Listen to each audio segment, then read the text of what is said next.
ए राजाऊ आ सोनवा कैसे करी खो गया है, घर पे है। चांदनी जी के बाद तो सोना का सिकरी का कमी है जी। एक बार एक वो आंख मार देगी तो सोना का कितना चीज मिल जाएगा, भर दे सोनवा के सेट मिल जाएगा। आप एक बार किसी को एगो कनखी मार दीजिएगा तो बाप रे मर्दाना सब ऐसा होता है अभी के दुनिया में कि पूरे बेच के पूरे धन आप ही को लिख देंगे। कोशिश कीजिएगा एक बार अगर चाहिए तो। कि राजा आ सोनवा कैसे करिया आ दिल्ली शहर से नहीं है हो कि दिल्ली शहर से नहीं है हो आ दिल्ली शहर से नहीं है हो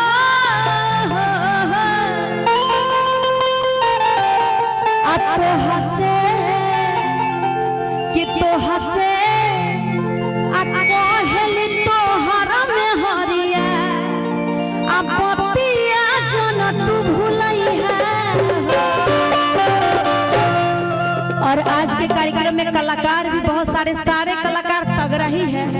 ये गौतम जी का देन है जो सारे कलाकार स्टेज तगड़ा, पब्लिक तगड़ा, मैडम सब तगड़ा, गाने वाले सारे तगड़ा, और सबसे बड़ी बात है आज के बजाने वाले बड़ी तगड़ा है भाई, बड़ी। अभी देखिएगा आप सब तो पता चल जाएगा कि ये राजा सोना कैसे करिया दिल्ली शहर से लाई है।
और